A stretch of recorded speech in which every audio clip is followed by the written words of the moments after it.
meet in order the Newman City Council and Redevelopment Agency of December 11, 2007. Please stand for the pledge and the invocation. Pledge allegiance to the flag of the United States of America and to the republic for which it stands, one nation, under God, indivisible, with liberty and justice for all. Bow our heads. Thank you for allowing us to meet this evening. Help us make the right decisions for the citizens of Newman, and hope everyone has a safe and happy holiday season.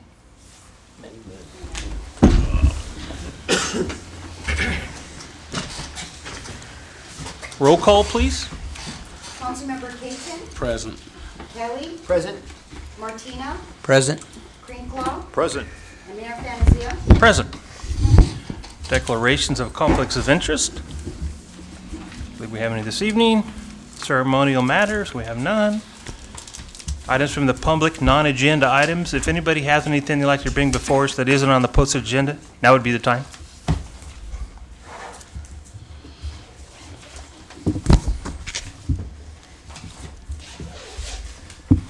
Just let us know your name and address for the record, please. Good evening, Mayor Fantasia, Council Member, Supervisor DeMartini. My name is Janet Smyers, and I live in Newman, 717 Bennett Valley Court. I'm here tonight as a concerned parent and member of this community. I would like to share with you my concerns for my family's safety and the safety of my neighborhood. Ma'am, pull the mic down a little bit closer there, please. Thank you, Janet. Okay, is that better? That's great. Oh, right. Thank you. That way Bob Naveau won't come out of Okay. the back and chastise you Comes again. running out, it's embarrassing. Okay. We try to keep them locked up back there. In the beginning of October, my husband called 911 after he witnessed for about 15 minutes one of our neighbors sitting in the front yard with a baby, a school-aged child, and a teenager smoking marijuana. He went inside the house, grabbed the cordless phone, went back outside, and called 911. He waited for 2 hours for an officer to come by, but no one ever showed up. The following Friday, which is his normal day off, he went to the Newman Police Department to inquire about his call to 911 and was told that they did receive it, but they were too busy to respond. Across the street from that house, we have the local drug dealers. There have been countless times on a weekend we have been outside with our children watching drug deals going down, made by teenagers. We physically have seen them pass the money and get the marijuana or get pills. We've had the stabbing next door to that house from a person, or by a person, a girl from the Bay Area that was fighting over territorial rights of a boy that lived next door and the people directly across the street from her, who were the people that were smoking the marijuana. That happened this summer. We have empty houses behind us, which are used as party houses. We have neighbors who've purchased firearms to protect their families and property. We've lost our confidence in the Newman Police Department. The hours they keep their office open is inaccessible to our community. We do not let our children, we moved to Newman so that our children could grow up in a small community, enjoy going outside to ride their bikes, play ball, and just be normal kids. We do not let our children outside anymore unless we are home. It's just too dangerous. Because of our lack of confidence with the Newman Police Department, we are seeing our neighbors becoming vigilantes. Someone's going to get hurt, or worse, they're going to lose their life. We do not feel the Newman Police Department is following their own oath to serve and protect. What will it take to make us feel safe? Why is the Newman Police Department unavailable to the citizens of this community? I work full-time, I go to school full-time, my husband works full-time. I've been followed home from Stan State 3 separate occasions, and I'd have to come through Newman, turning off my lights to try to lose these people. I've had my husband waiting outside for me with a neighbor so they can go chase somebody. It's just becoming way too dangerous. We never, ever see the Newman Police Department anymore. We've been here for 5 years. We used to see them all the time. They used to interact with the children of the community. No more. We see countless nights on the weekends when all the cars are in the parking lot and the lights are on, but they're not out and they're not available to us. Thank you. Ma'am, Yes. have you had time to sit down and speak with our chief? Yes, we have. Well, I would encourage you to continue to have dialogue with him and meet with him after this meeting.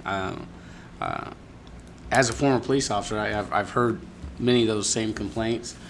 There are times when the police department is busy. However, I'm sure if you meet with Chief Ulibarri and continue to express your concerns with him, he will make sure that there is some type of proper response. And if you have particular problems in your neighborhood and you relay that information to him, I can assure you that something will be done. Well, we have come down before this chief with Chief Brady, and then we used to see the police department. We used to call and speak to people. They don't come around anymore. They're not available. You know, I come home at 10 o'clock at night, and there's no there's nobody. It's deserted here. Well, I would encourage you to speak with the chief, and even after tonight's meeting or during tonight's meeting, if you want to step outside Okay. and have some dialogue with him. Okay. Okay? Right. And then, yeah, because we're in the brand-new community Sure. where all the houses are getting foreclosed. We live in a cul-de-sac. You know, I mean, we thought we were at the very end house. We thought perfect for the kids, and we don't let them outside. I'm afraid. And now I'm there by myself because my husband's in the Bay Area working. So during the week, it's me and the kids. Well, the city Yeah. is experiencing growth pains all over, which includes the police department. And as a council, I think we recognize that, and we've taken steps to try to put additional police officers on. In fact, we've done that. But speak with the chief and express your concerns. Okay. And I'm sure he'll address it with you. Thank you. Okay. Thank you. Thank you, ma'am. Thank you. Janet, if you don't feel that you get satisfaction, come back to us and talk to us again, please. I will. Thank you. Thank you. Thank you. Is there any other non-agenda items this evening? Seeing none? Oh, I'm sorry.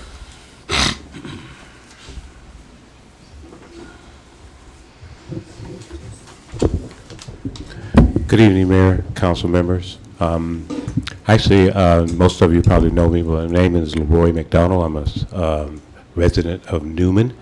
And actually, I just wanted to touch bases on the West Park project. And I just sort of see if there is some feeling in terms of if this project is a stamp of approval, if the council and the city of Newman basically has Plan B to embrace this project, if this project is approved.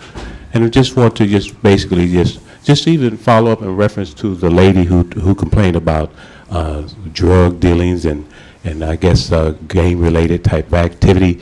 This here is something basically is going to hit the west side, tremendously because people are moving here into the valley. And as we talk in months past, you're still building homes here in Patterson, and Newman has a certain amount of homes that they're still building. So I said to say this is that it's very important that we prepare ourselves, for the influx of people that are moving from the Bay Area or moving from other areas in terms of moving to the valley here. So only say that to say is that I hope that there is a Plan B, that if this project at Crow's Landing is approved, that we do our due diligence in terms of making sure that we prepare for the influx of the impact of the project itself at Westport. Thank you. Thank you. Any other non-agenda items? See none, we'll move on then to consent calendar. Item A, waive all readings of ordinances and resolutions by title, approval of warrants, and approval of minutes of the November 27th, 2007 regular meeting. I move for approval. I second that motion. All in favor? Aye. Opposed? Motion passes. Thank you very much. Item 9, public hearings. We have one this evening. Second reading and adoption of ordinance number 2007, next in number, amending Title 5, Title 8, and Title 9 of the Newman City Code.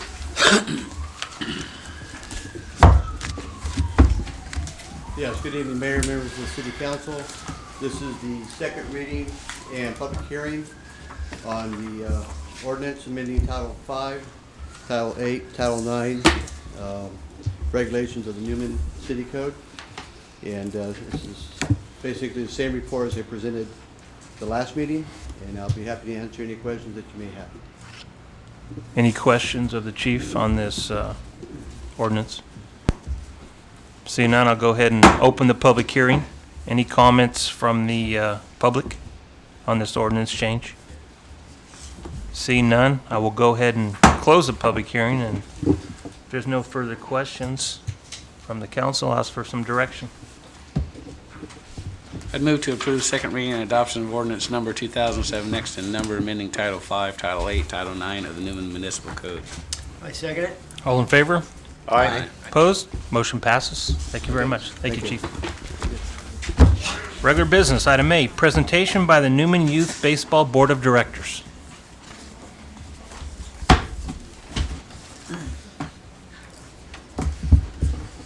Good evening.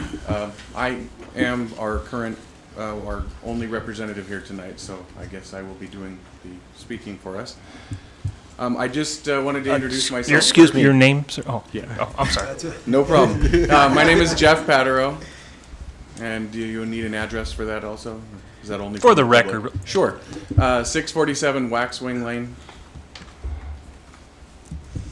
I am the president of the Newman Youth Baseball and Softball Association.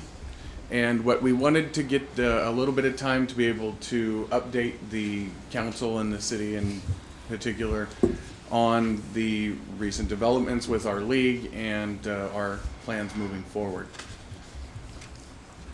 We currently consider ourselves under new management. I took over at the very end of, or tail end of last year.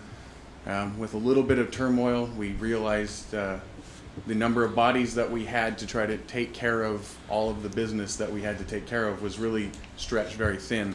So we formulated a plan during the off season, which included adding additional board members and forming new committees so that we could share that workload with a lot more individuals so that we wouldn't have to, you know, just a handful of us have to take on everything.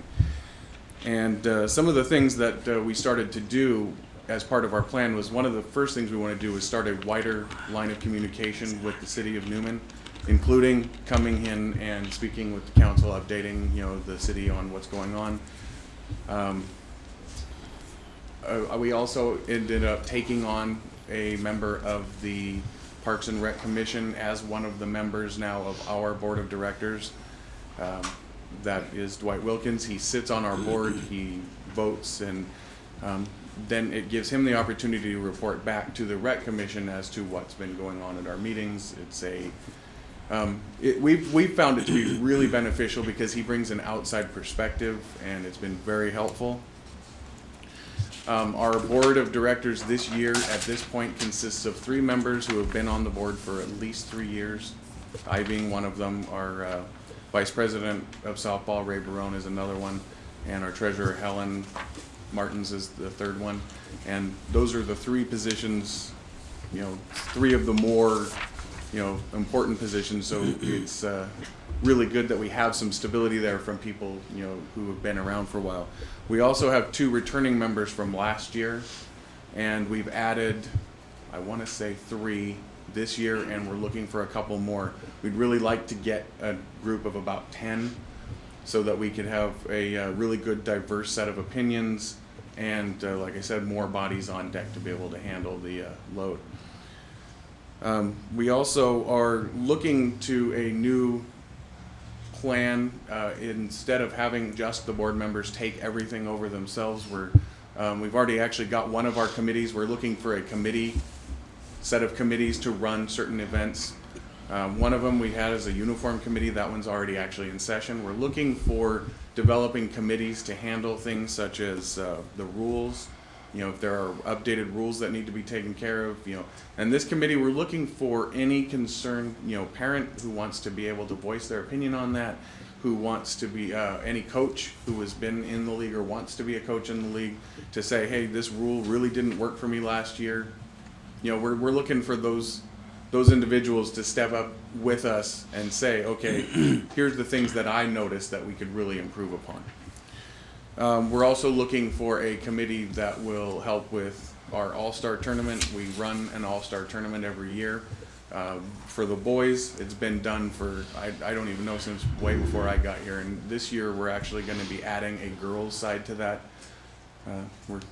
Some of us with daughters playing softball are really hoping to kind of even that up a little bit, because they got their first all-star experience last year, at least after several years of no all-stars for the girls. And we really wanted to add that after the boys. We're going to run a girls to go with it. We're also looking at improving our coaching structure as far as the way we select our coaches, by having everybody who wants or is interested in coaching fill out the application. They come in, they will then be interviewed by our group. We would also love to do a thorough background check, and we're in the process of getting whatever that is. We don't currently have that in place, but we're looking for, at minimum, fingerprinting, at maximum something a little more. And in addition to that, once we have them coaches interviewed and or background checked, we're going to be issuing or hoping to issue coaches badges, so that people who have those badges are permitted to be on the field with the kids. That way we have a little more control of who is in and out of the fields. We're going to have to make somewhat of an exception for the T-ball age, because a lot of times parents come out there, but we're really hoping to limit that to badged coaches and parents and or guardians. What I did provide here, and I believe you all have one sitting in front of you somewhere, was just a really short list of our important dates coming up. And one of the things that we really hope to improve on this year also was our communication with the public in as far as when things are going to take place. So we have dates of when the tryouts and or drafts are going to be for the different divisions already in place, dates, times. We also have our opening ceremony and the beginning of league play already slated, in addition to our closing ceremony. That way people can make their plans in advance if they have a child playing. The last thing, or the last thing that I wanted to talk about anyway, was the couple of new ways we are also trying to improve our communication with the public, which is we have opened up a new website, which is newmanyouthbaseball.org. And it currently does have some information on it, including our current sign-up dates and the important dates that you guys have in front of you. During the season, we're going to be adding the rules. We're going to be hoping to put in updated standings, things of that sort. We also got a new phone number this year. We've found in the past that it's been a little bit difficult to get in communication with us. So we put in a local phone number, and unfortunately, because I was a little on the rush side this afternoon, I didn't remember to bring it with me. It is new, so I don't remember it, but it is going to be on the website if it isn't currently. And we are going to be putting an ad in the paper when our next sign-up comes, and it'll be in there. And we're going to be doing the best we can to get that out. We really wanted to let everybody know that we understand that there are some times where there's some growing pains. This league has jumped about 200 kids in the last 2 years, and maybe 3 years. But we've experienced some growing pains, those of us who've stuck around for this last several years, and we are certainly looking at a good way of trying to fix those. Having probably the largest youth sports organization in the West Side, we definitely want to continue to get the public's input and continue to cooperate with the city and put on the best program we can. And that's what I have. Great. Any questions?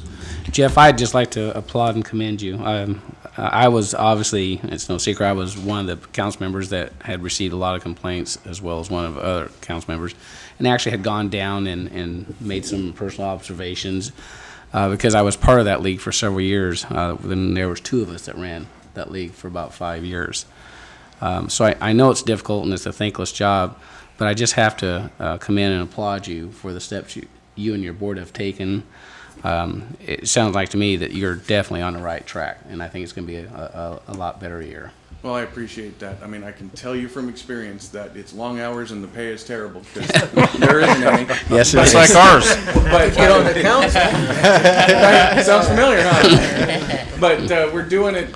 Those of us who are still here are doing it because we have kids in the community, and if we didn't take it, there would be no baseball program at this point. I was part of the group. I'm actually the last one left from when the city said and came to us. There was a group of citizens that were helping them run as like a board, and they said, we just can't do it anymore. It's too big and too expensive to handle. If you guys want it, take it, please. So there's been a group of us as parents who really picked it up and ran with it. And there was some real consideration to not necessarily doing that again. And I saw an opportunity to step up and to take it on and to make several improvements. And I have a good group with me that's continued to do that as well. And I think that we're on the right track. I think you are too. Jeff, appreciate that. Obviously, I have talked to you on the phone numerous times, and, I too got many complaints, and I'm glad to see you stepping up and taking over, and hopefully it'll all work out. And as Councilmember Caton had said, I will also attended some games, and some of the things I've seen and some of the actions by some of the coaches they can't go on this year, and you know what they are, so hopefully you'll put those in the list of coaches' bylaws or duties, or what they're supposed to do and what they're not supposed to do, and look forward to a better season this I year. am looking forward to a great season this year. Good. Jeff, I have one quick question. What are we doing, also the city, to help kids that can't afford to play? What we have done in the past and what we will continue to do is we're open to anybody who wants to play. And if there has ever been a consideration for, I have several kids, or even if I have one kid and I just can't afford the fee, we try to work out usually what we try to do is an in-kind. We have a snack bar that we run, which is our main source of fundraising. We really don't do outside fundraising. So we ask each parent to volunteer one shift. If they have some balance that they're not able to come up with for their child's registration, then what we ask them to do is maybe work a couple of extra shifts that make up that difference. And another thing, we've had somebody come out and paint for us before. We've had some of that kind of stuff. So what we really do ask is that there's some sort of, something in return. Yeah. Doesn't always happen, but we try. But we are open to every child, so that's how we usually take care of it. Excellent. Thank you. Thank you, Jeff. Thank you. Appreciate your update. Mayor, it should also be noted that the Little League Board meets here at the City Council Chambers on the second Wednesday, Jeff? Yeah, second Wednesday. Second Wednesdays here in the Council Chambers at 7 p.m.? 7 p.m. And so that means tomorrow there'll be a meeting here. Those are open meetings to the public, and the council, keeps an eye on their little calendar that we provide you. It's always on that agenda as well. So, Thank you. Item B, review of city reimbursement obligations as pertaining to Hearthstone and Sherman Ranch. thank you, Mayor. Tonight we have Mr. William Abbott from Abbott and Kinderman, who has been our legal advisor with respect to these issues. Today I did have a meeting with the president of SCM Homes, Mr. Steve Mothersell, and his, I think it's his controller, chief financial officer, Mark Trenta. And we've gone through some issues, and we're going to be talking to you a little bit about that as well. What we're going to ask in the end is after, and we're going to ask Mr. Abbott to talk to you a little bit as well, but in the end, we're going to ask that you take into consideration and the possibility of moving this, continuing this item till January 22nd, which would allow staff to, again, re-engage SCM as another effort to see if we can come to a mutually agreeable decision on this and work towards that. So. But with that, I'd like to ask Mr. Abbott to step up to the microphone here and kind of guide you through his letter a little bit. There's a lengthy letter in front of you, and have him discuss that with you, and then also entertain any questions that you may have, and then also go over option 2, because if we continue this to January 22nd, I would like some direction from the council with respect to option 2. And what kind of latitude or what kind of issues or direction you would provide me as I move to implement option 2.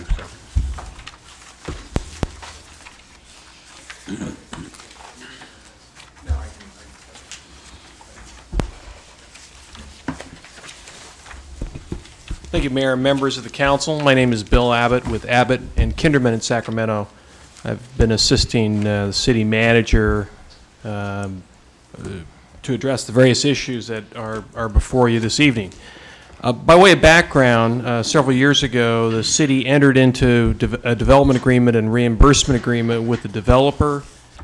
Those agreements left open the specifics created a formula but didn't include all the fine detail to address reimbursement for improvements that were being constructed by the developer. Were they entitled to credits? Were they entitled to reimbursement from third parties? So there were two prior agreements. Over time, there were some additional issues that came to the forefront. And back when I was initially retained, the thought was, well, perhaps rather than trying to go back to the original two agreements and backfill all that information, it may be more efficient to move to a new freestanding agreement that would address everything in current terms, current dollars, and basically bring all the issues on the table and put them into a single document. It was a meritorious idea. Both the developer and his staff worked extensively as part of that process, as did your city manager. We have made progress on many of the issues, but we haven't come to agreement with respect to all points.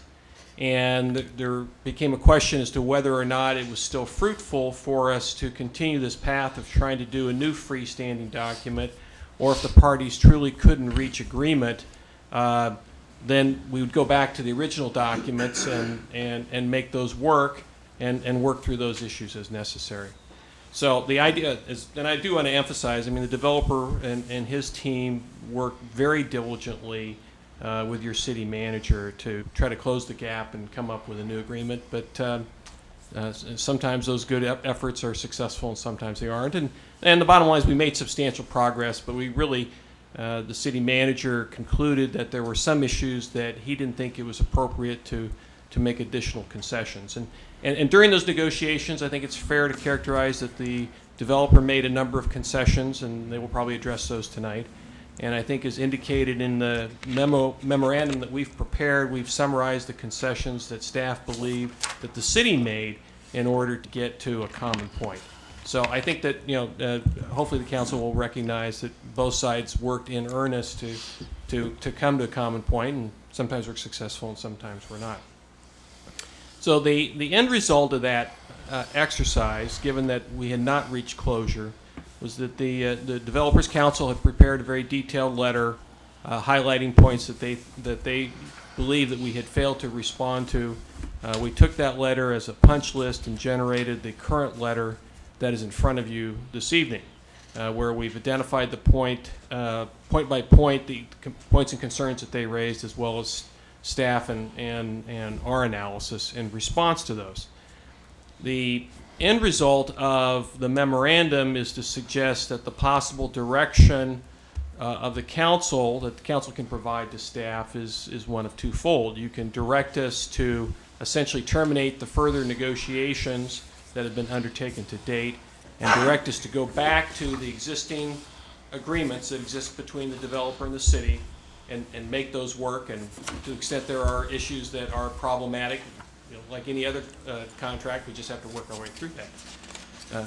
Or we have identified a number of decisions, what we call option 2, that you can provide us direction on, and we would use that direction to finalize what we think would be the City Council's final position with respect to essentially the 2007 or 2008 agreement. And that would encapsulate and reflect the prior agreements brought forward and any other issues that have surfaced during the negotiation process.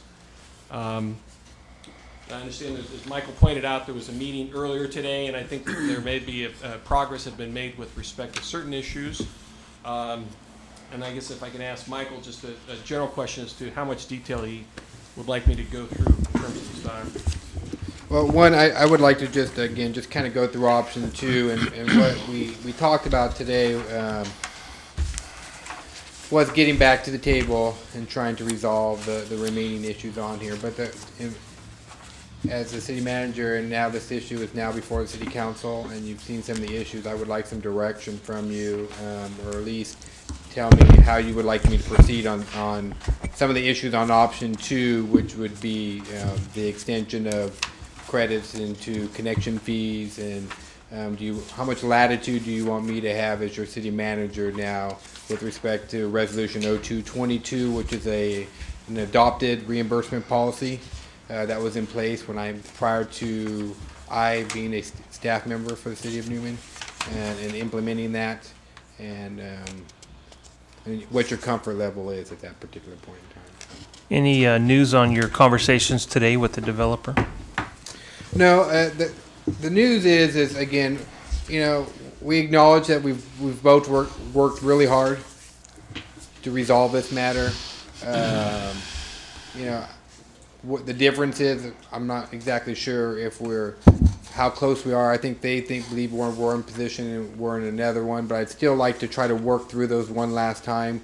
We presented these last couple agreements, and the last couple of times that we had agreements, we kind of placed them in front of them without sitting down and going through those. In my conversation with Mr. Mothersell, this memorandum prepared by Mr. Abbott has been very helpful for him understanding our position. And so with that, he believes that we're pretty close, and that we should go back to the table and try to resolve some of the issues that we do have. Well, I, for one, would be happy to go back, give it another shot, and try to iron it out. Okay.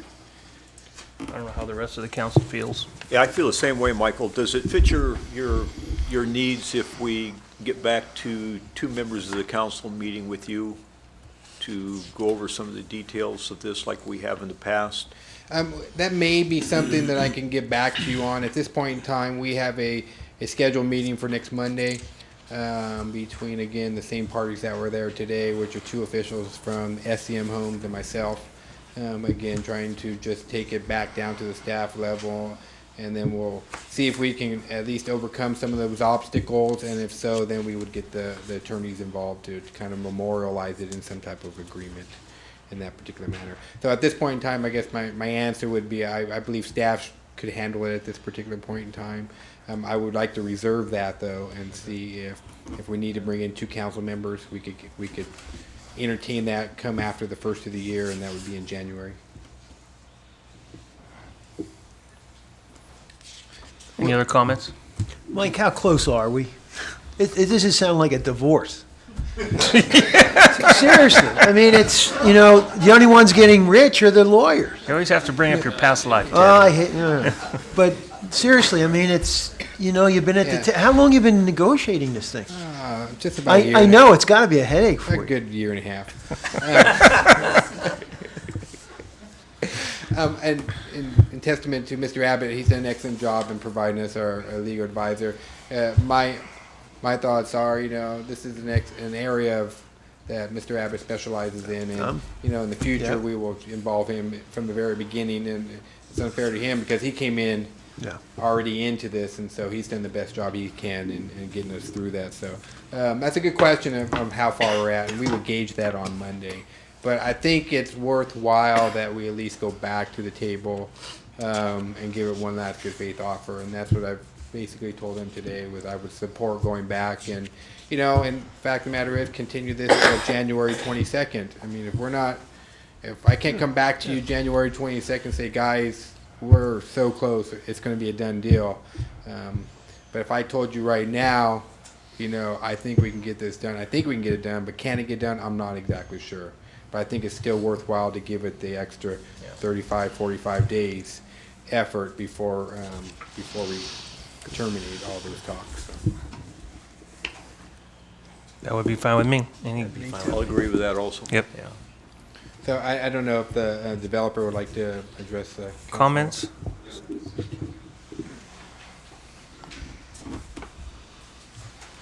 Mr. Mayor, members of the council, Steve Mothersell, President of FCM Homes, 1920 Stanford Avenue, Suite 1, Modesto, California, 95350. Social security number? Oh. Thank you, Ken. The last 4 digits. Oh. Happy holidays, by the way. happy and safe holidays to all Same of to you. Thanks for the opportunity tonight to address you.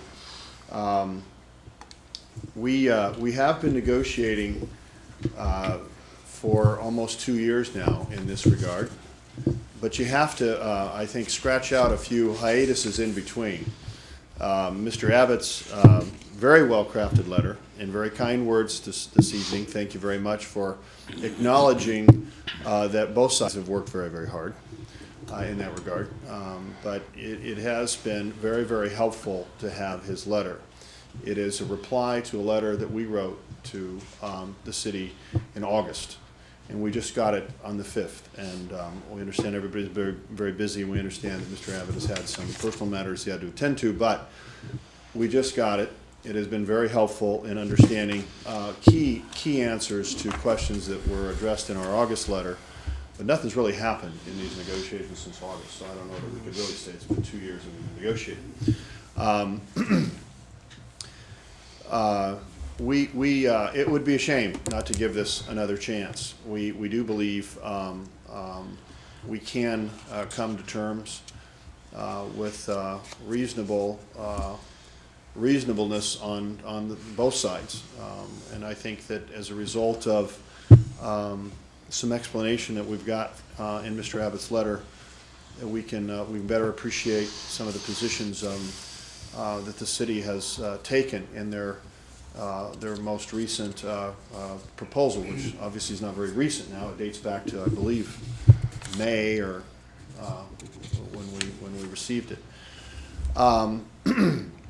But anything's better than litigation. They are big numbers, and we have to make big sacrifices and to be in this business, and we certainly know that going in. There are lots of zeros ahead of the decimal place, and we know that going in. We have to take risk. They're certainly, the risks we take are certainly brought to the forefront in the kind of market we're in right now. But that's neither here nor there.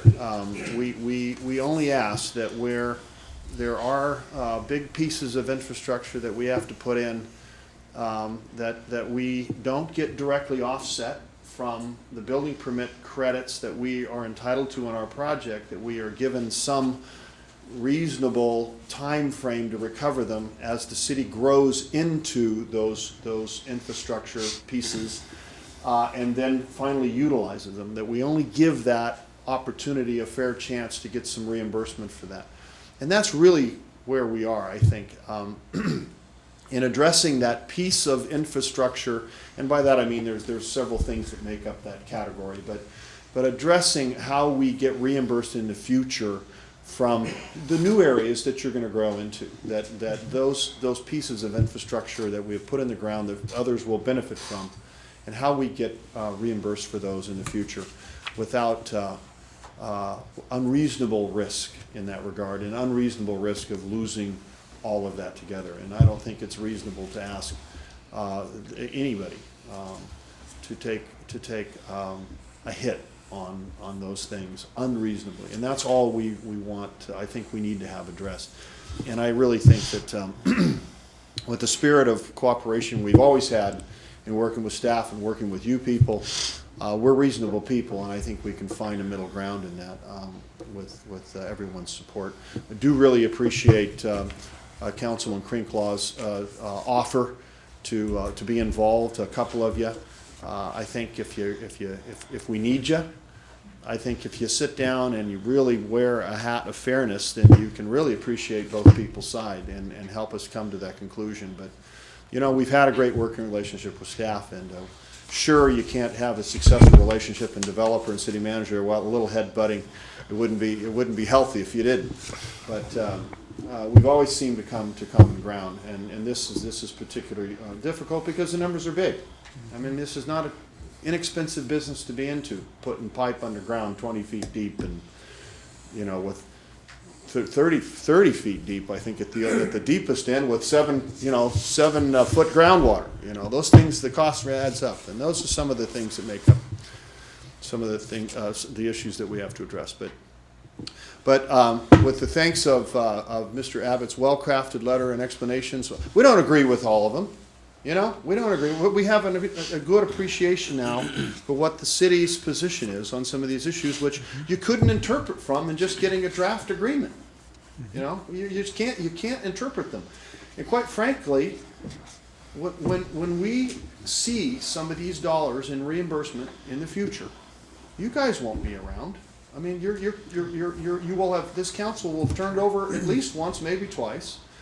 Who knows what, what changes there will be in staff. It will be different sets of eyes that will be interpreting these documents in the future.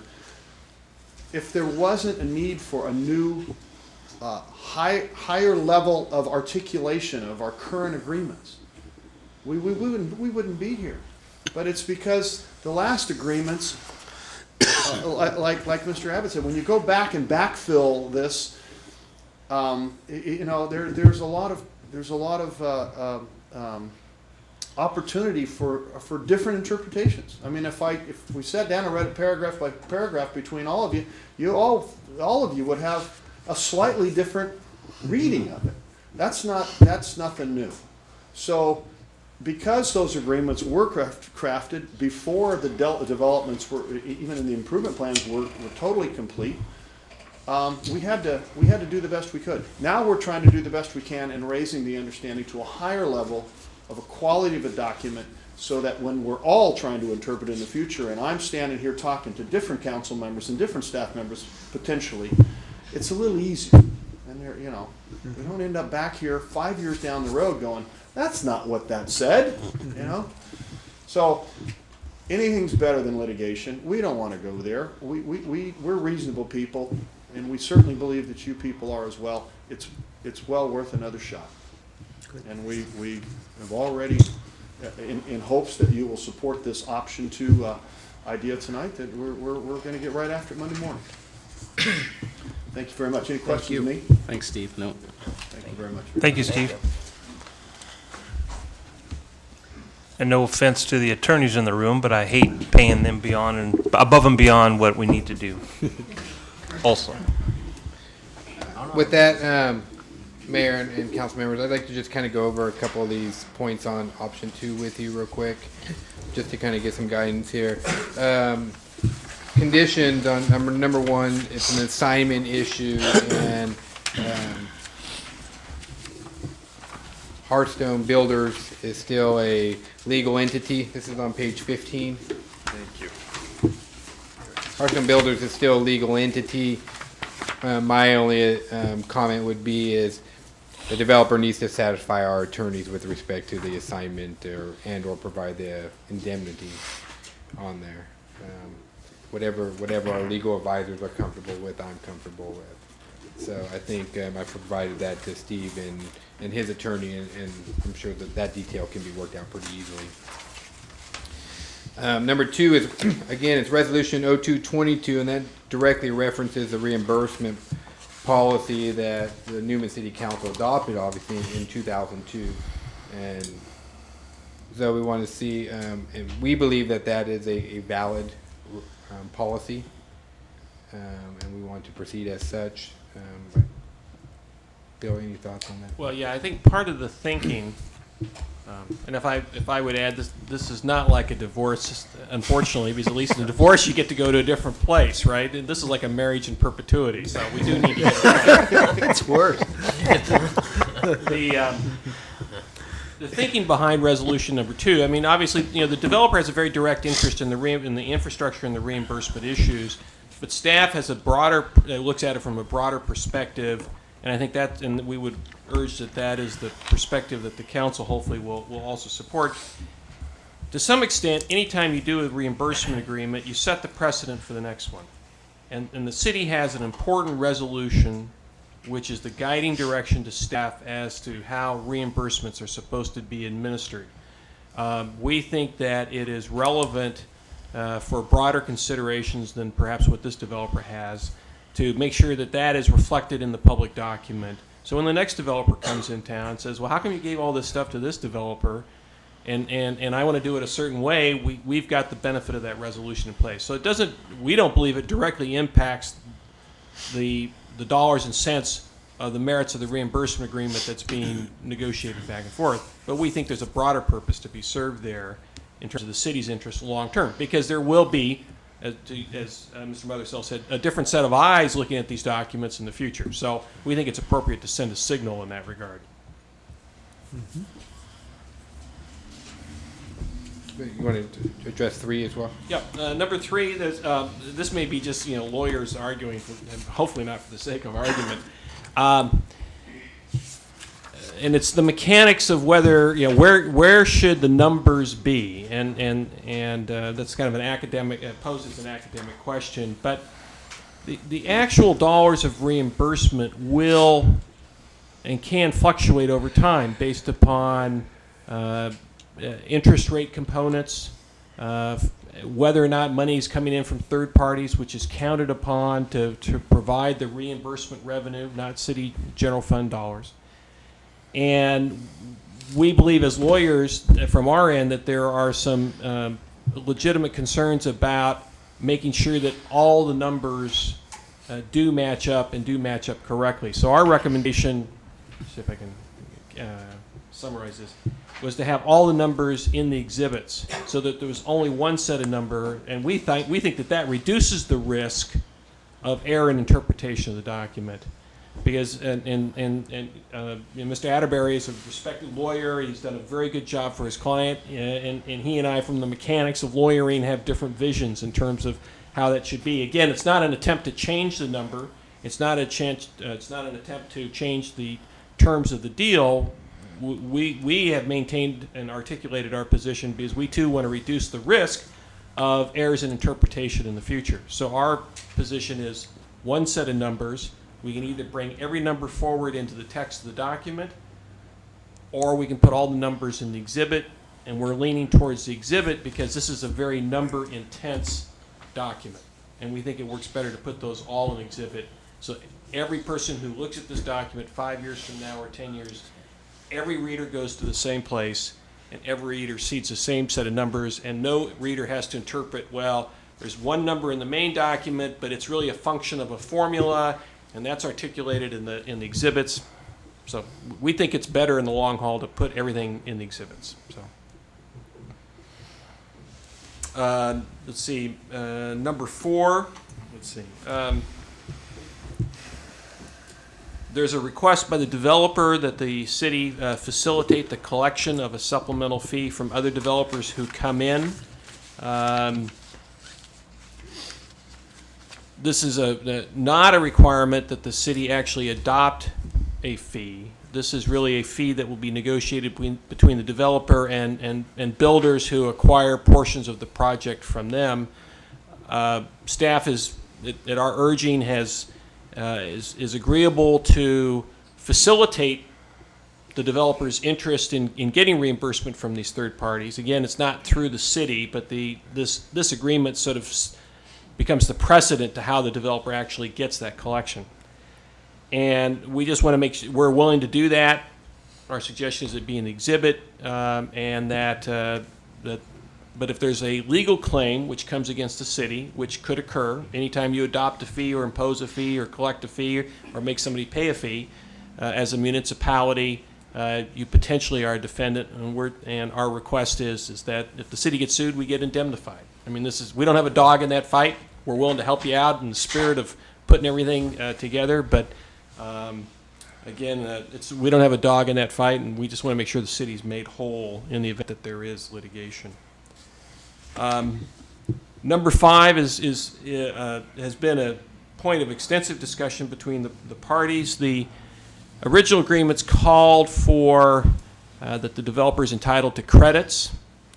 And the question is whether or not you give a credit based upon what we refer to as an equivalent dwelling unit, or do you get a credit against a fee that's paid in the future?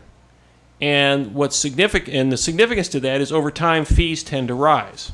So if I'm a developer and I build and I spend, say, $500,000 extra to increase capacity, do I convert, or does this agreement convert that $500,000 that says I'm now entitled to 1,000 connections or am I entitled to credit against $500,000 in connection fees?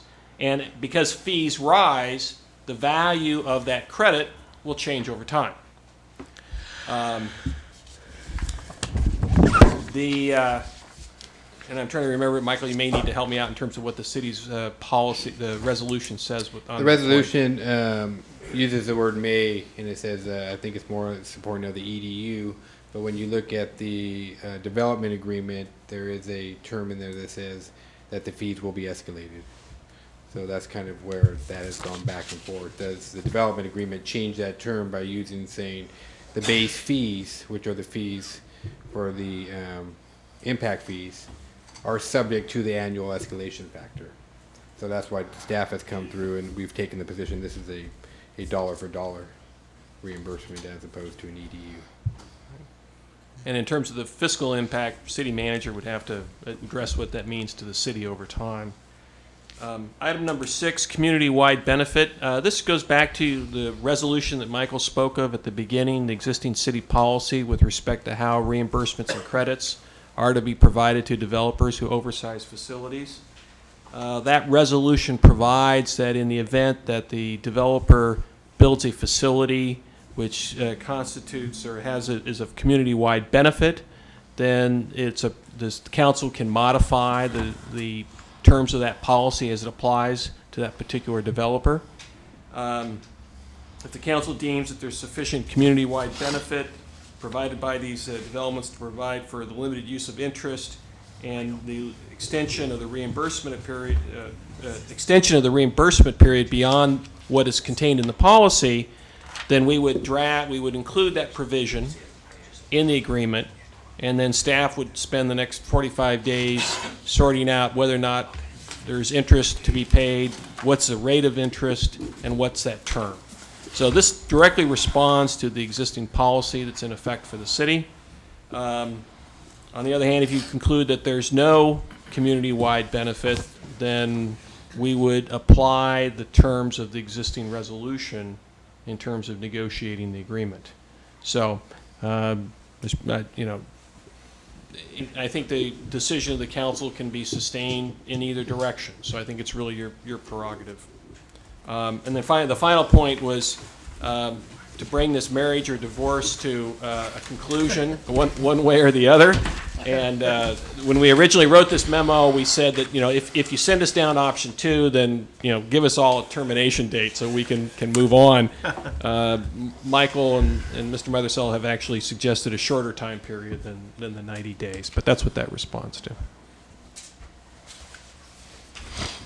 So those were our recommendations in terms of the council. Again, under option 1, we would go back and take existing documents and make them work one way or the other. Option 2, in light of these other issues, these are the items that we wanted to give you some options to take, some direction to provide staff, so we could proceed with generation of a substitute new document. And we decided to introduce these issues to you tonight, and there's 2 directions you can go. We can go item by item. You can give me clear direction, or you can just kind of give staff, myself and Mr. Abbott, just general direction to go out and get the best, what's in the best interest of the city. And there's going to be some that we're going to give and take on. There's some we're going to go probably in the direction that we're supporting of the resolution 0222, and some maybe not consistent with that particular policy. So I'm curious and have some questions from the council of myself with respect to that, or how you would like me to proceed. If you just want to give me a little bit of latitude and not give me any formal direction on any one particular one. That's what I would think would happen. Go over every point in option 2 and see what you come back with. Okay. I also vote for option 2. I think the city should work very hard with the developer, not only to protect the position of the city, but to treat in all fairness the developer and future developers. I would concur with that. So it sounds in pretty clear direction that, which will be, the first meeting will be on December 17th. I'll meet with the developer again, and we'll start trying to really hammer out what issues that we have here and see if those can be resolved. And we will work through, the second or third week of January and try to cut a deal. But we will bring something back to you on the 22nd of January, and that may just be a report that, yes, we're very close, and we anticipate a pending agreement coming, or there is an agreement, or unfortunately, we're at an impasse and we're not sure that we're going to be able to reach an agreement. But we would ask that 45 days be given to staff so we can work these out. I guess one of the options we should ask also before we make our decision, if that's agreeable with the developer. If it's not, then no use us making a decision. Is that agreeable with you? I'm sorry, Steve? before you read it. If we proceed with option 2, are you agreeable with that? Yes. Yeah, I mean, we were, obviously not looking tonight, or not prepared for you to give staff very specific directions on all of those points without an opportunity to debate them. And I don't think I'm hoping that's just not necessary. I'm hoping that what comes back to you is as a document on the 22nd, which is my birthday, by the way. Hopefully Could be a good celebration then. Steve, there's no free passes. You've tried that before. Not at this age, and One not of your people have tried that. But anyway, I'm hoping what comes back to you on the 22nd is something more than just another indication that we're either close or we're I'm hoping it's my goal and my direction to Mark and my task I'm laying at the feet of Michael Holland as well is I want this thing resolved. I mean, we've spent enough on these two fine gentlemen, quite frankly. And I really hope to bring back a document for you people to acknowledge. And if you have one in front of you, I truly believe it's going to be through, very fair negotiations. And that's what I think what's your definition of common ground. That's my goal. Thank you. Sounds You good. answered my question. Thank you again for all of you. Thank you very much, Steve, Michael, and Mr. Abbott. Thank you very much for that cleared a lot of things.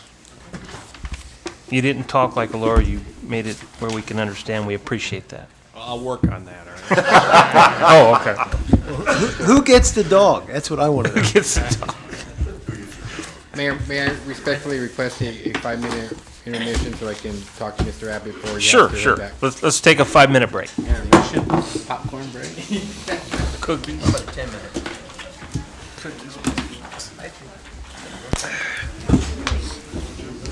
Bob gets pissed off. Yeah, I got one also. Do you want to do it, or what do you? I was gonna call Tom. What's Involved in that thing anyway. So did you call Tom or not? no, I haven't. Yeah. So I need to do that. I didn't know. I want to talk to you. I need to call him about a couple other items. I'll see if anybody stepped forward. I know they posted it in the paper and everything. Yeah. So I don't know if anybody, but I'll give him a call If they tomorrow. did, I got his number at home somewhere.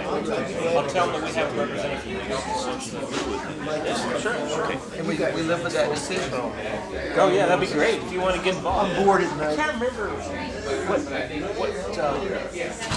remember the days they meet. I think they might meet on Mondays, but I'm not positive. I know they don't meet on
favor?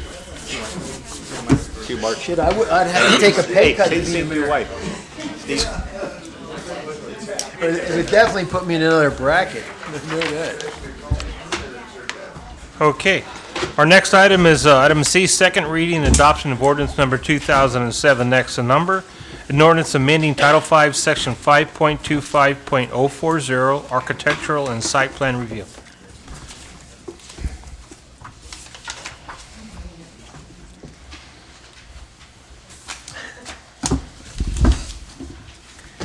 Good evening, Mayor and council members.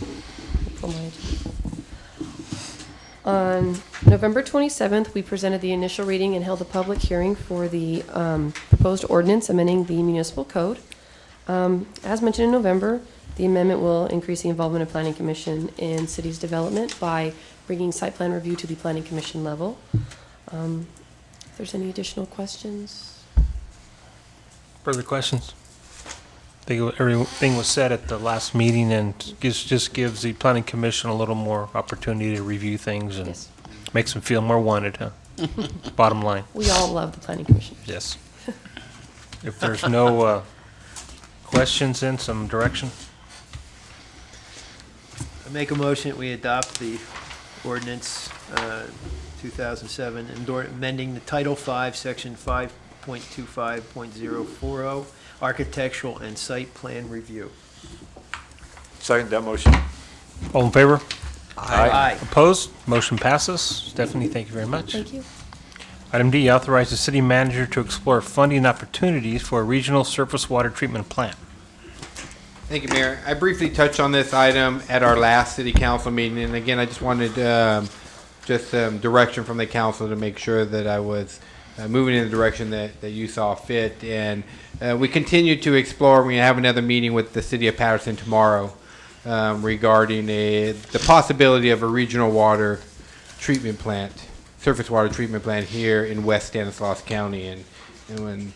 So we'd like to continue those discussions, but also I'd like to expend some staff time searching out grant opportunities. Now, prior to us applying for any of those grants and joining with any other entity, i.e. Stanislaus County or the city of Patterson, the city of Gustine, all the players here in West Stanislaus and Merced County, we would come back to the council and ask for a resolution allowing us to apply for a grant. So at this particular point in time, I just would like concurrence from the council that we should proceed in this manner, that it is beneficial to the city of Newman and its residents. Michael, now that Gustine has a new city manager, and I know you've talked to her, do you think you should include Gustine in this conversation? I've talked to her. She's supposed to talk to her council and see how far they want her to engage in that process. So, but it's another. I think it's going to be another opportunity, probably after the first of the year, to do a 2-on-2 with Gustine, Good. and Newman, and I think that'd be a good kickoff for 2008. No, I think it's a great idea to start moving the ball forward, and collaboration between the west side cities is the only way something like that's going to get done. And we actually had a DC planning meeting today, Michael, and the letter that you wrote with Cleve was presented. Probably the opinion from the elected representatives that were there from Cardozo's office and Radanovich's office is this needs to be more defined to get federal dollars for it, as we chatted, and I think we all know. But move forward between us and look for grants, and then maybe next year will be the time to take this back to get some federal money when we're more defined and we have our team together, and we've gone to talk to some entities about some water and different things. So. Mayor, we kind of anticipated that, but we wanted to get it out there because we want the great. early shot Yeah. on next year's Absolutely. 2009 One Voice agenda, and so that's one of the reasons why Cleve and I got that out there. So No. I appreciate those comments, and that's exactly what we're going to continue to do. And we have not ruled out Economic Development Bank as a potential suitor. Sure. For either a loan and or grant for a feasibility study to see if that's an appropriate method for delivering water here on the west side. And that would be appropriate because other cities have gotten those also recently for sewer and water. And just to update on the Orstemba, that is the number one project going back again this year, and we'll be asking for 800,000. That's what we need, that's what the Corps feels they need to finish a feasibility study. So that's what's gonna be, the number one project of the 4 that are being taken back this year, so. Moving on. Report on the Proposition 218 proceedings and approval of mailing notice and timeline. Thank you, Mayor, Council. Again, this item was a former item that you looked at, and you staff has initiated the proceedings with NBS, who also does our landscape and lighting districts. So what we've done tonight is in your staff report, provided you a schedule for how we anticipate this Prop 218 proceeding will occur, and these are some deadlines and some dates of importance. And then today on your desk, you found a copy of the notice of public hearing, and this is the notice that will go out to the public as part of the Prop 218 proceeding. We wanted to get this in front of you. We apologize for the lateness and getting it to you at the end of the day here today, but we just had to work it out with NBS and finally got it to us. So as staff has looked through it, and we find everything is consistent and appropriate in terms of dates and addresses and the like. So we hope that it meets your satisfaction. All the information did come from the water and wastewater rate study that you have gone and reviewed and approved. And so with that, we would ask that you approve this Prop 218 notice and allow staff to go ahead and proceed accordingly with the Prop 218 proceedings. And just to remind everyone, what that means is it's a protest ballot. Everyone gets one in the mail, and if you protest, then you return it. If not, then you don't. Right, Tom? Right. Some direction then? If there's no other questions, comments? I so move for approval of report of Proposition 218 proceeding and approval of mailing notice and timeline. I'll second. All in favor? Aye. Opposed? Motion passes. Thank you very much. Item F, report from Supervisor DeMartini.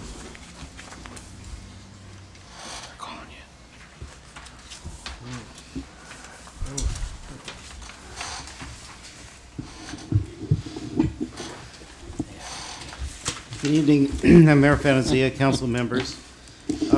Tonight, I'd just like to talk to you about the Economic Development Action Committee. This has been a committee that we've just revived this year. It really hasn't done much the last few years, but it really should have.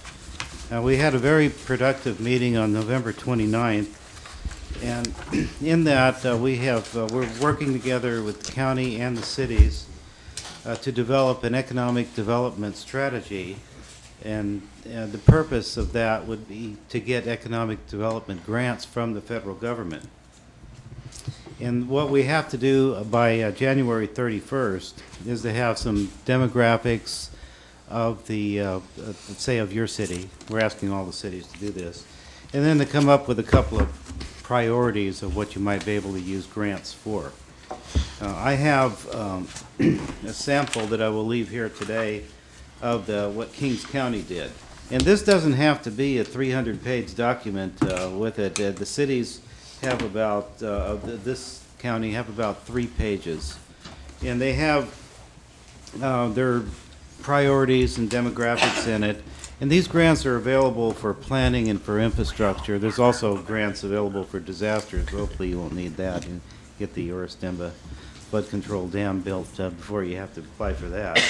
But because of our income levels and unemployment levels in this county, we are eligible for up to 80% of the cost of the project, up to $3.5 million. And that's the maximum. Generally, they're going to be a little bit less than that. But it's really a good deal, and we really have dropped the ball the last few years by not getting our paperwork in order. It's not that hard to do, and I'll leave a sample here what's done. Nancy Brown from the Chief Executive Office is the lead staff person on this.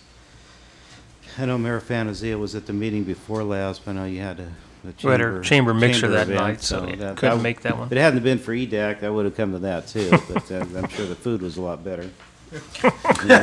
It was very good, thank you. Yeah, I know I missed out on that, but we had most of the cities there, and there's always conflicts where somebody can't make it, but if that happens again, perhaps maybe an alternate could come from the city. But this is, EDAC is really a worthwhile thing to get ourselves organized in and get lined up to get some grants for infrastructure projects or planning. The way it works is you just come up with a priority, what you want to do, and it has to be submitted and then reviewed by somebody else. And these are federal grants, and these are grants, they're not loans. And all you have to show is that it's going to create economic development and jobs in particular. And if your project showing that, perhaps your water treatment plant, if you could tie that to jobs somehow, that could be a project that could qualify. And the things, the grants that are for planning are very easy to get. So it is something that we're going to do together on a county-wide basis and put together something simple like this. And they, the person who was from the feds who works for this economic development corporation from the federal government brought this as a good example of what we should just strive to put together. And I'll leave this here with your city manager, but if you look at this document, you see we can do this. The demographics are in it are already what you have, I'm sure. And just come up with a couple of priorities, a little bit about the city, maybe about 3 pages. And then we'll put together a document with all the cities and the county's information, submit that for approval, and then we can begin to work on some grants.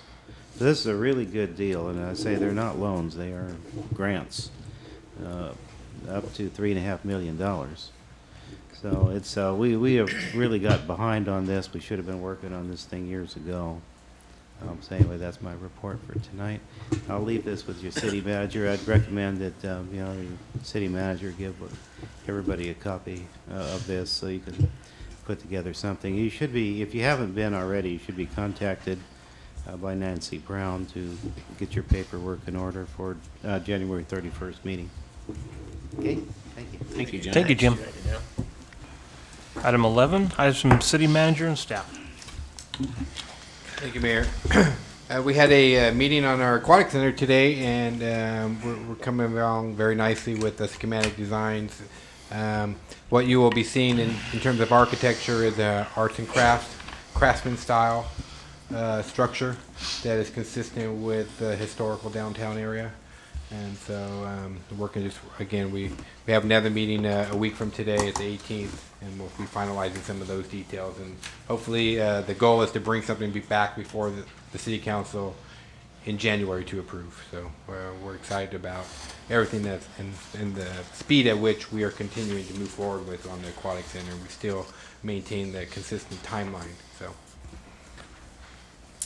also today, our announcement for the chief of police position has hit the books. Actually, it hit the web on Friday, and today it hit Jobs Available. The 3 websites that we are on are Cal Chiefs, Cal Sheriffs, and CPOA. California Police Officers Association. And that's a kind of a mid-management organization that does all those. So it'll be hitting those 3. And we've already gotten 3 inquiries about the position. So the timing may actually work out because what we may see is people retiring out of non-CalPERS retirement systems and then have an opportunity to apply for our particular position. So hopefully we'll get somebody on this particular time. Patterson, again, would like to initiate some 2-on-2 meetings with the city of Newman and discussing, our regional surface water treatment plan, proposed landing project, and the like, and all the issues that are going on here on the west side. Mondays and Thursdays are the best days for them. They could also do a Friday if the council wanted to try a Friday. I would suggest maybe that we could invite them for the first meeting. We could host that here. Maybe have it in the early evening. I know the mayor works till 5, so maybe have a 6 o'clock meeting. We could provide dinner for them and just have something light here and just meet in this particular room. Maybe a 6 o'clock start. So if my memory serves me correctly, I believe it was Councilman Greenclaw and the mayor who sat on that. So do either Monday or Thursday not work for either of you? They both seem to be the... Probably Thursday would be the better day, Thursday's the except the third Thursday would be LAFCO, so, Well, that's planning commission too. yeah, so. Okay. Maybe I'll try to get that that first Thursday in January. That's about the 4th. Does that work? Or maybe that second Thursday? Maybe the second one. Okay. Get away out of the holiday week there, just Yeah, in case. So that'll be the 10th, actually, the 3rd and the 10th. So I'll shoot for the 10th Yep. of January. Sounds See good. if we can get something done that week there. Okay. At the request of this council, I did go before the board of supervisors and read your letter into the record in the non-agendized public comment period. They did take that letter and they just discussed it later. As my understanding, I didn't stick around to the end because it was later in the agenda that they were going to forward that letter on to the ad hoc committee, Road Landing ad hoc committee. The steering committee, so. Well, it went to the ad hoc.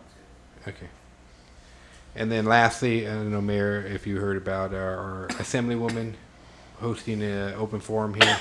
Kathleen Galgiani will be hosting we're having a Meet Your Legislator here at the theater, and I believe that's Monday the 17th, 6 p.m. 17th, yeah, I didn't get a confirmed date back yet.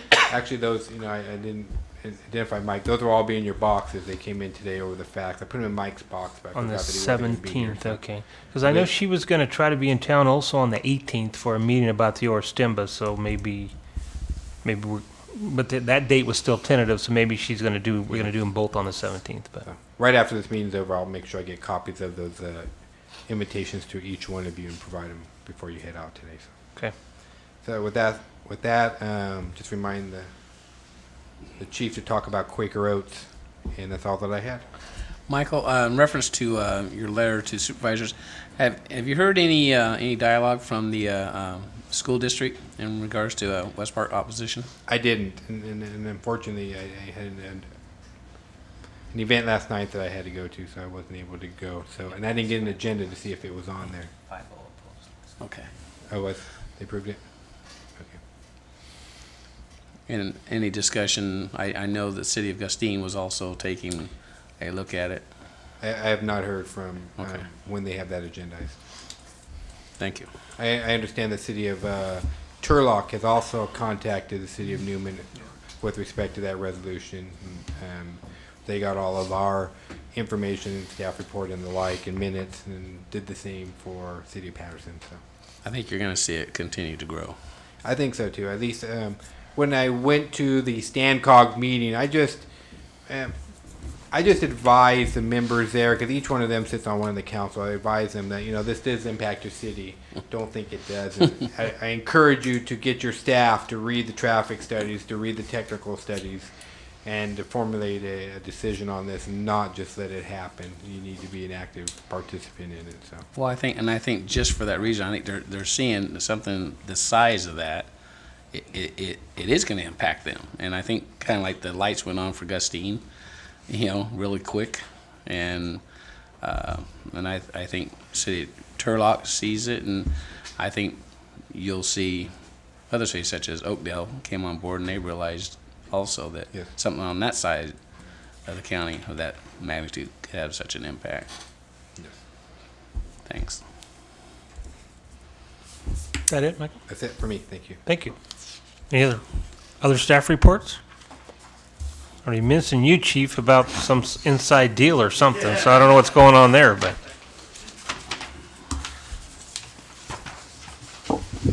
Good evening, Mayor, council members. Look, Randy sent me up here first and I can't find my notes. I feel like him last time. It's going to be a riveting report. Hold on to your chairs. wanted to let you all know that youth basketball practices began last week. This year we have 203 participants at this time. That is up 12 kids from last year. We do still have spots available in the 8 and 10-year-old girl division and the 8 to 10-year-old boys division. The co-ed 11 to 14-year-old division is full. I extended the November 30th deadline to December 14th for the men's basketball league due to lack of response, but that's not unusual for the men's basketball league. Games for that will begin January 13th. I am meeting with the City of Gustine's new recreation supervisor, Lori Amarant. She has expressed a desire to work together to bring some programs here, and one of her first ideas includes a day trip here during the school holiday to take the kids to Stockton ice skating. Any questions? I'll save riveting for the chief. Thank you, Terry.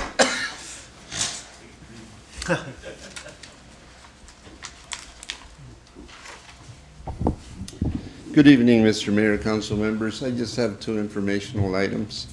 First, I want to give you an update on our Rule 20 utility undergrounding project.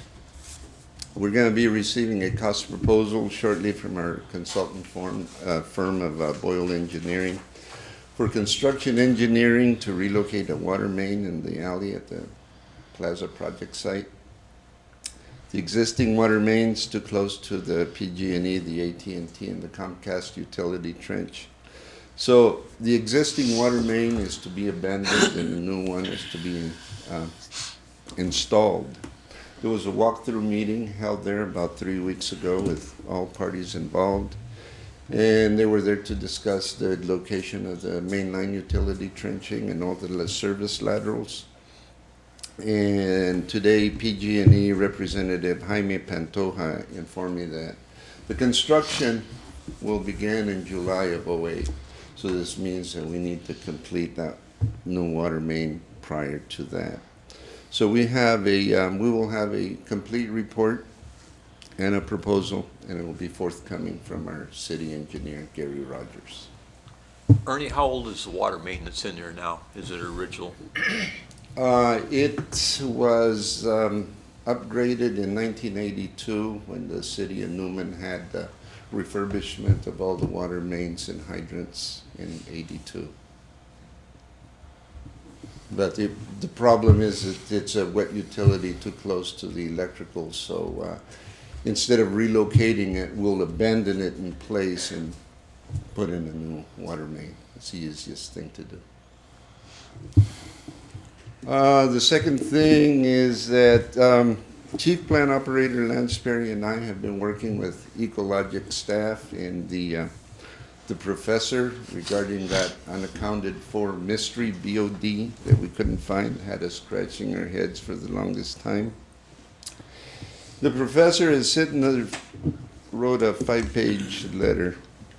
It was a theory based on some investigative samples that were taken that he finds that disinfection agents and compounds that FNA dairy uses for the cleanup and the wash down of and then discharge to the sewer system are slowing the test kinetics on the BOD5.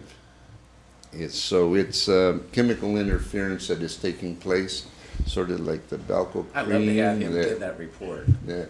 Pardon? I'd love to hear his report on Oh, that. yeah, that would have been great, huh? So the hypotheses of slow kinetics from disinfections in that dairy wastewater is supported by the 85% and 15% percentile of the blend data. And in other words, as soon as that their effluent hits the city's discharge, then all the compounds and the agents get diluted, and that releases the true value of the BOD coming from FNA dairy. And so we also took COD tests along with it so that we can compare them with BOD tests. Now, a simple way to remember that is BOD uses bacteria. Bacteria is what breaks down the organics, oxidizes it, and it gives you that pollution value in the wastewater. COD, you use chemicals to oxidize the organics in the sample. And so you compare the two, you can correlate a ratio between both of them, and then you can compare them. You can say, yeah, you know, these do tend to test correctly, but we believe that there was only two samples taken that they compared. One was done in August, and the other one was in September. And the results of these two tests, the disparity among them was so great that we believe that we need to take additional tests to ensure that our assumption is correct. Because one of the tests shows it in our favor. In other words, the BOD that we charged them for should have been less. But then on the other one, the BOD that it was less on the other side. So they were vice versa, so we think that we need additional testing. It could have been due to temperature, could have been a sampling error, could have been the bacteria culture that the lab uses, could have been a number of things. So what we want to do is take additional tests over the next couple of months, have FNA dairy, take COD tests along with the BOD tests, and then we'll take a look at the complete test results and the data and go from there. Lance and I did a routine plant inspection at FNA Dairy this morning. We toured the plant with plant manager Joe Gallio and his quality control technician. And so once we completed the inspection, we sat down and we explained this to them, and we discussed this issue, and they agreed, and they're being most cooperative. So that's what we're going to follow, and we think that's the answer to that mystery BOD we couldn't track down. Ernie, are there softer disinfectants that they can use to clean up with? Do they have options available to them? Are there greener products? That would be a good point to discuss with them, but they need to use some pretty corrosive acid so that they can get all that milk and the cheese and stuff that tends to etch itself into the crevices of all their tanks and whatnot, their hoses. And so they have, as you walk through there, you can see where in some areas where it is spilled, it ate up the whole concrete, and all you see is just rocks down there about that deep. So, any other questions? Thank you. Thank you, Ernie. Da da da da da.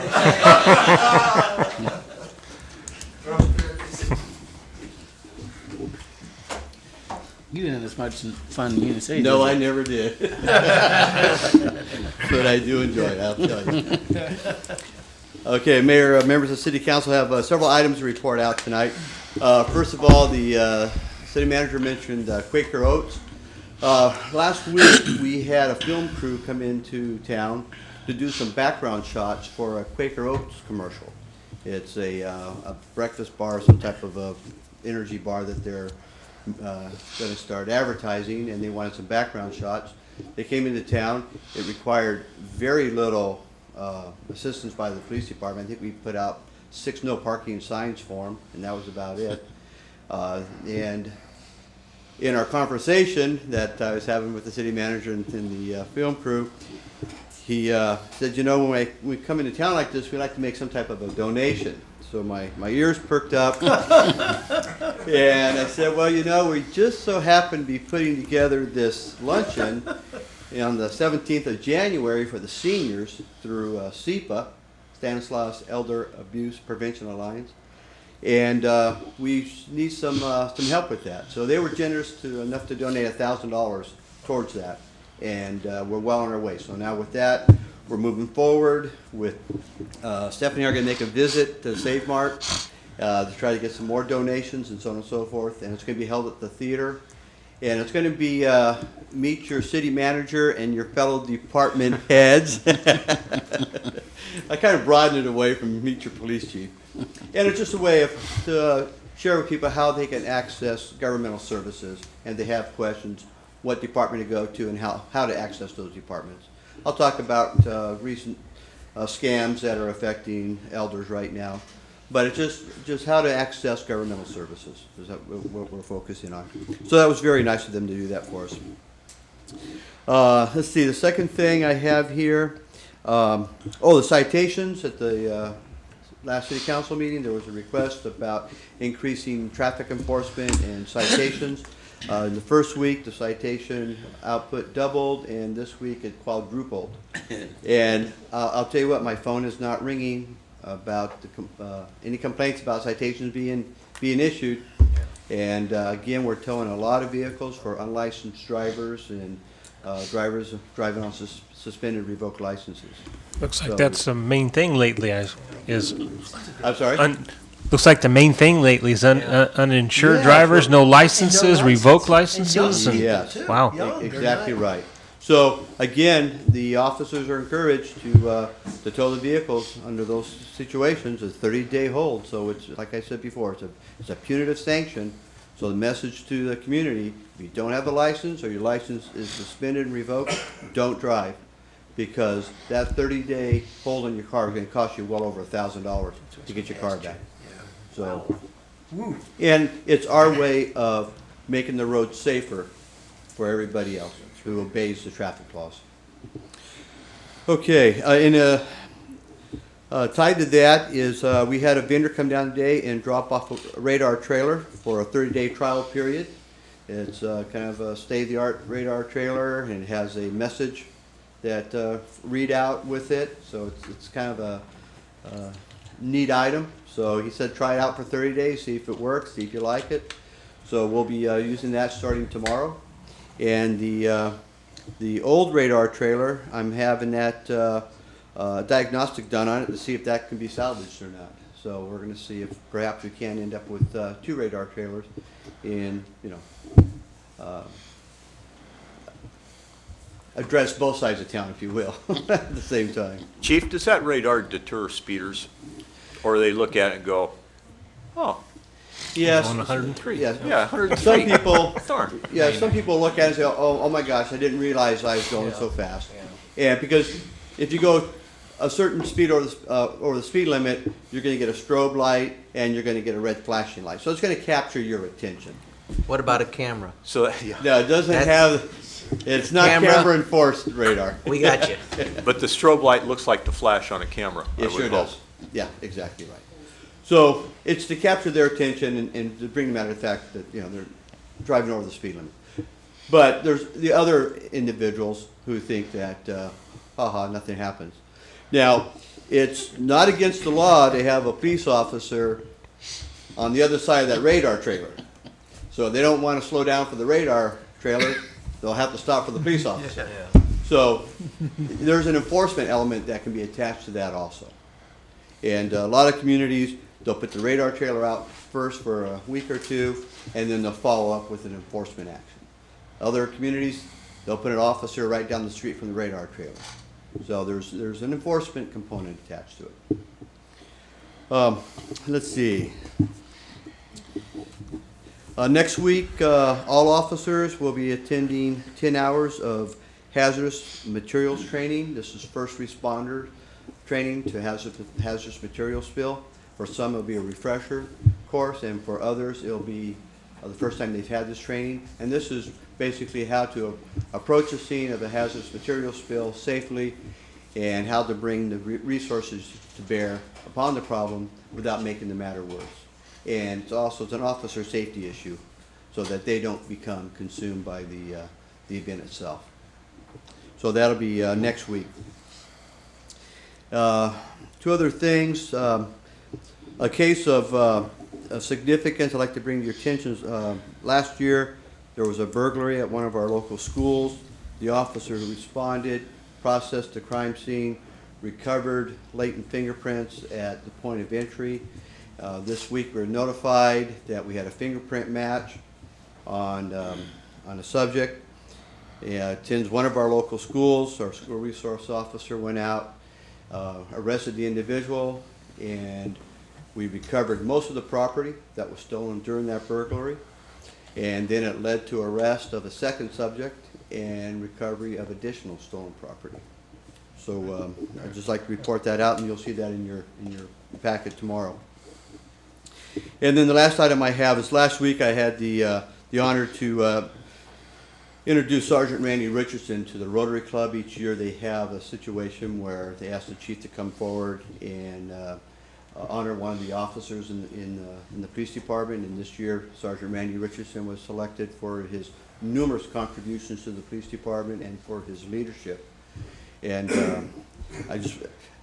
Randy asked if it was okay if he didn't attend tonight because he came in on his own time for the Rotary Club. He came in yesterday on another matter. I said, no, let's spend some time with your family, but I do want to let the city council know that he was thusly honored. And I'll be happy to answer any questions. Chief, I had one question. I jokingly said camera, but I wasn't joking. I know some cities do use that as a way of enforcing speed limits. Is there restrictions as far as when you can use cameras? I am not up to speed on camera speed enforcement. I know about camera enforced red light violations, but I'm not up to speed on for speed violations. I see what you're saying. Yeah. Yeah, I would think in terms of 33, that right there, there's the lights, that would be a good place for one. For red light violators? Yes. Yeah, and if we move in that direction, we have to make sure that whoever the vendor is that comes in does the traffic counts properly. There's lots of little loopholes and rabbit holes you can fall into as you move into that arena. But that's red light enforcement. No speed enforcement. I understand what you're saying. Thank you. Sure thing. Thank you, Chief. Okay, thank you. Thanks, Steve. Any other staff reports this evening? Seeing none. Items from city council members. Mike? I have one item this evening. I would like to congratulate the Timba High School boys basketball team for winning the Gustine tournament for the second, maybe the third year. Thank you, Dean. Third year in a row. Congratulations, guys. Good job. Thank you, Mr. Mayor. Thank you, Mike. Bob? The only thing I'd mention that I hope a lot of you turned out for the Christmas tree lighting. I think it was one of our better ones, and seems to, every year the crowd seems to get larger, but I can hardly wait till we have a real tree there, but it would look, what we had there was a very nice tree. And thanks to all those people that made that a very nice evening. That's all I It have. was very nice. Got a little chilly, though. Nice. Thank you, Bob. Ted? I agree. It was a lot of fun. It was neat. Yeah. A little cold, but it turned out really well. And Bob ate more chili than I've ever seen anybody do, but it was really nice. It really turned out nice. It just made you feel good. I mean, it really did. Everybody that was there, it just made you feel good. Just a small hometown, and it really was nice. Very nice. Nicely done. Thank you to Chamber of Commerce, I guess. Is that who put it on? Yeah. Congratulations to them too, and then congratulations to the boys team. I read that too. Beautiful article in the paper. Thank you, John. Buttering up the reporter there. Every time I get a chance. Thank you, Ted. Ed? I have nothing to say. Nothing to say? Wow. Happy holidays. There you go. Remind everyone that our meeting on the 25th is obviously Christmas Day, so we will not be having that. And also, seeing how Christmas Eve falls on a Monday, I wanted to see what the council thought about giving city staff the day off. What? Now he talks. I think that's an excellent idea, Mr. Mayor. I I concur. agree. Bob? I agree. Totally agree. I agree. Okay, that's what we'll do then, and I believe that's all I had. Wish everyone happy and safe holidays. Thank you. Motion to adjourn? So moved. Second. Second. Meeting adjourned. Thank you very much. Great idea.